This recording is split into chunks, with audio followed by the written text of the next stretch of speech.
Assalomu alaykum kanalim obunachilari. Videoni oxirigacha kuzatib boring, like bosib, obuna bo'lishni unutmang. Bola bog'chaga bormagani uchun maktab qabul qilmasligi mumkinmi?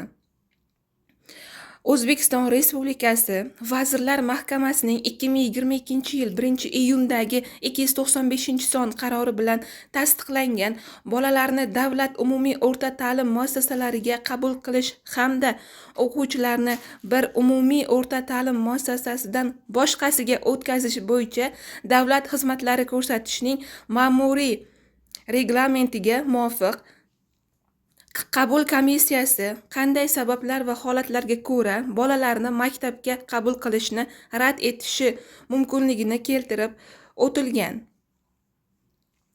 Tibbiy ma'lumotnomada maktabda o'qish tavsiya etilmagan bo'lsa, tanlangan tilda bola boshlang'ich so'zlashuv ko'nikmasiga ega bo'lmasa, berilgan ma'lumotlar noto'g'riligi aniqlansa, boshqa holatlarda bolalarni maktabga qabul qilishni rad etishga yo'l qo'yilmaydi.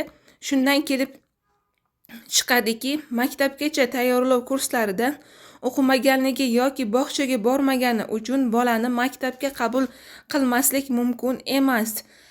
Agar yuqoridagi sanab o'tilgan kamchiliklar sabab qabul qilishga rad etilsa, ular bartaraf qilinib, qayta hujjat topshirish mumkin.